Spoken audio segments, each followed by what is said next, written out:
هنيجي نتكلم بعد كده على نوع الأنيميا التاني، العيلة التانية، وهي عيلة بيقولوا عليها ايه بقى؟ بيقولوا عليها اسمها نورموسيتك نورموكروميك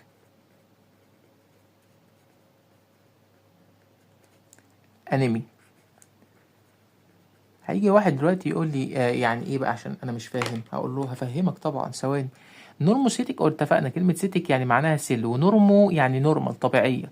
فهو بيقول لي ان حجم الخلية هنا ايه؟ ام سي في هي نورمال. جميل. نورموكروميك الصبغة برضو طبيعية، يعني ام سي اتش سي هي نورمال. طيب الام سي اتش سي هي ايه؟ هي نورمال. طيب جميل. طب المشكلة في ايه؟ طب ما انا عندي خلايا دم حمراء طبيعية وخلايا دم حمراء صبغة طبيعية وحجمها طبيعي. هقول لك هفهمك بس بعد ما ارسم لك الرسمة دي. تخيل معايا كده الدم بتاعك عبارة عن كرات دم حمراء طبيعية بالشكل ده، كرات دم حمراء طبيعية بالشكل ده، وهكذا كذا كورة هي مع بعض كرات دم حمراء طبيعية.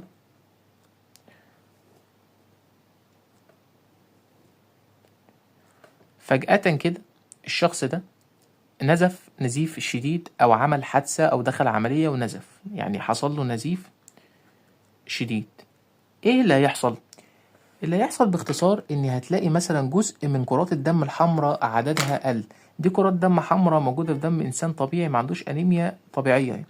تلاقي ان جزء من دمه فقد، او فتلاقي ايه؟ تلاقي كرات الدم الحمراء دي مكان ما هي كانت 10 بقت 5، مكان ما هي بقت 6 بقت 3 وليكن مثلا. ده مثال يعني. فأصبح العدد بتاع كرات الدم الحمراء بتاعي نسبته ايه؟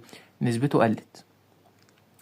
فأصبح أنا ما عنديش مشكلة في الشكل، في التركيز الهيموجلوبين موجود جوه كرة الدم الحمراء ولا الحجم. أنا عندي مشكلة في عدد كرات الدم الحمراء، إن هو إيه؟ قل. وانا فوق قلت لك ايه؟ فوق قلت لك انت بتبص على 3 حاجات رئيسيه: الهيموجلوبين والاتش سي تي والريد بلاد سيلز، مرتبطين ببعض. هتلاقي الهيموجلوبين قل وبالتالي كرات الدم الحمراء هتقل.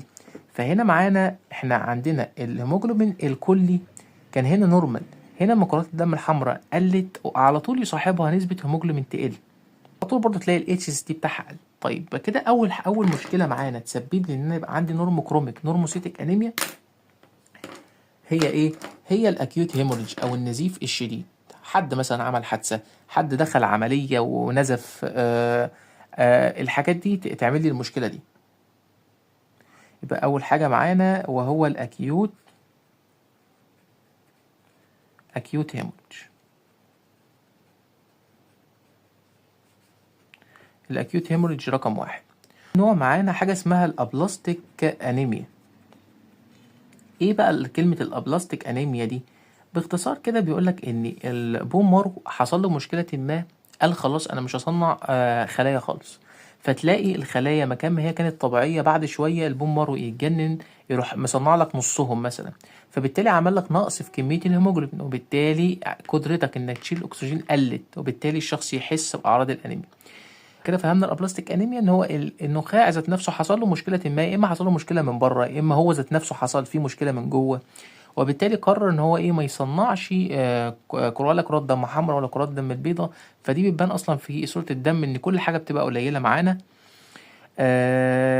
تالت حاجه معانا حاجه مهمه جدا، وهي حاجه اسمها الهيموليتيك انيميا.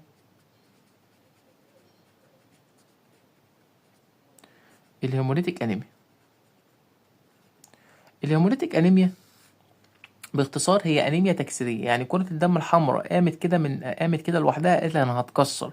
فجزء منهم يتكسروا لوحدهم وجزء منهم يفضل سليم. فالجزء السليم هو طبيعي في الشكل، طبيعي في الحجم، طبيعي في الصبغة، لكن جزء اتكسر. طب ايه الحاجات اللي ممكن تخلي لي جزء من عندي جزء من الدم يتكسر؟ اول حاجة، في حاجة مهمة جدا، في حاجة اسمها الجي 6 بي دي. أكيد سمعنا الاسم ده، ولما سمعتوش ركز معايا هفهمهولك دلوقتي. جي 6 بي دي ده عبارة عن إنزيم موجود جوه خلية الدم الحمراء بالشكل ده.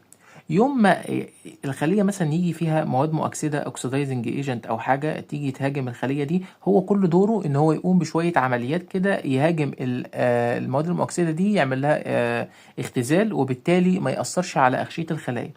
لان المواد المؤكسده دي، المواد الاكسدايزنج دي، لو بقت موجودة بصورة كبيرة هتعمل مشكلة للممبرين ده، فبالتالي الممبرين يفرقع.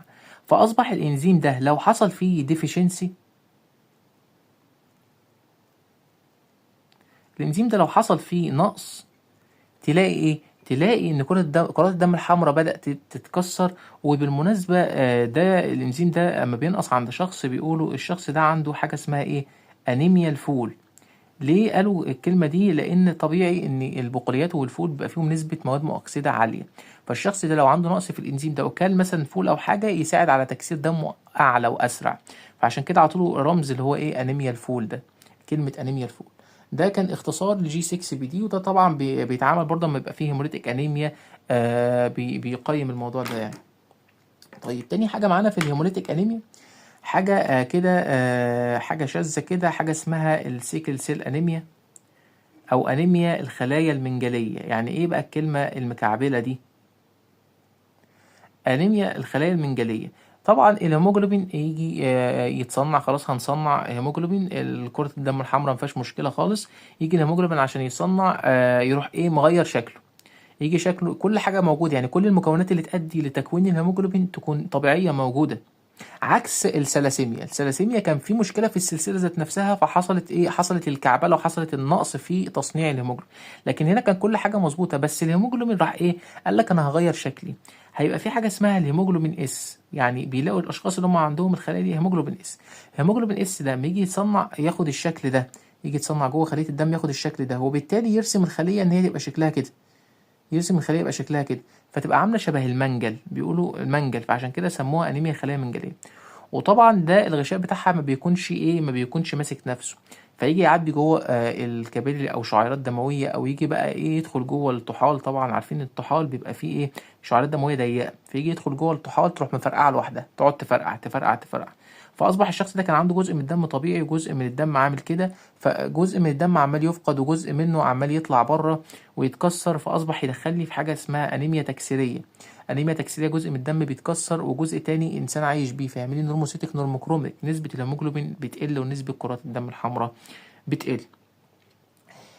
طيب جميل. ايه تاني في ال بالمناسبة برضو الهيموريتك انيميا احنا قلنا يعني الهيموريتك انيميا من ضمنها الثلاسيميا، بس الثلاسيميا مش بنقول عليها نورموكروميك نورموسيتك، لا الثلاسيميا دي مايكروسيتك هايبوكروميك انيميا. وحطيناها تحت القايمة دي، يعني مش أنا اللي حطيتها، يعني هي اتحطت تحت القايمة دي نتيجة إن أنا زي ما بقول لك هي المشكلة في السلسلة. يعني الهيموجلوبين بتاعنا متكون من بروتين عبارة عن سلسلتين ألفا وسلسلتين بيتا، من غير ما أخش في تفاصيل. بيحصل مشكلة فيهم، يعني بيحصل مشكلة في حاجة في واحدة فيهم. نتيجة بيحصل مشكلة الكمية أو مقدار البروتين اللي بيجي يمسك في الحديد وكده بيبقى كميته قليلة، فبالتالي تخلي نسبة الصبغة تبقى قليلة، وبالتالي كمية أو حجم الخلية يقل. فحطوها معانا تحت ايه؟ تحت الميكروسيتك هايبوكروميك. ما عدا ذلك الهيموليتيك انيميا كلها ايه؟ كلها نورموكروميك نورموسيتك انيميا. رابع حاجة معانا يعني احنا كده اتكلمنا على الحاجات اللي هي اشهر حاجات. اول يعني اشهر حاجة بالنسبة لك خالص الاكيوت هيموريدج، ده رقم واحد اشهر حاجات. بعد كده بنتكلم لو مثلا ايه؟ احنا عارفين الطحال اللي هو الاسبلين بتاعنا، هو ده المكان اللي بيتكسر فيه الخلايا بتاعة الدم بتاعتي. كرات الدم الحمراء تروح له كده بعد ما تقضي فترتها تروح متكسره. لو فرضا ان الطحال ده بقى فيه هايبر اكتف او بقى نشط بزياده، بيسموه هايبر سبلينزم، يعني نشط بزياده، فيبقى اكول يعني شره كده، فيجي يروح واكل كميه اكبر من كرات الدم الحمراء اللي المفروض ياكلها، فبالتالي يؤدي ان هي عددها في الدم يقل، وبالتالي تدخلني في الانيميا. يبقى انا عندي العدد هو اللي قل، لكن الشكل والحجم والصبغه نسبتها جوه خليه الدم الحمراء طبيعيه. لكن كتوتال هيموجلوبين نسبته في الدم بتقل نتيجه ان الريد بلاد سيلز ايه؟ قلت. فده حاجه معانا بيسموها هايبر اسبلينيزم. ده اللي هو الطحال بقى ايه؟ نفسه مفتوحه قوي ان هو بياكل كرات دم حمراء اعلى من كده. طيب في حاجة بقى ايه سايبينها؟ يعني دايما خلي في دماغنا كده اي مثلا ايه؟ اي مرض مزمن او حاجة، مشكلة في الكبد، مشكلة في الليفر، مشكلة يعني اي مرض يعمل لي مشكلة مزمنة باستمرار، تعبان باستمرار، فيدخلني في الانيميا، يعمل لي انيميا برضه، ويعمل لي انيميا نورموكروميك نورموسيتيك. ومع الاستمرار مثلا شخص عنده مشكلة في الكدني بيفقد خلايا دم حمراء، اصبح مع الوقت المدى البعيد هو بيفقد كرونيك بلاد لوس برضه، فتلاقي ان هو بيدخلني في مشكله نقص حديد، فبالتالي يدخلني في مشكله مايكروسيتك هايبوكرومي. فدايما في دماغنا ان اي كرونيك ديسيز يعمل لي برضو ايه، يعمل لي انيميا، سواء نورموكروميك نورموسيتك او مايكروسيتك هايبوكروميك. دي خليها في دماغنا، اي كرونيك ديسيز خلينا نكتبها هنا كده، اللي هو ايه الكرونيك ديسيز. كرونيك ديسيز ده مع الاتنين.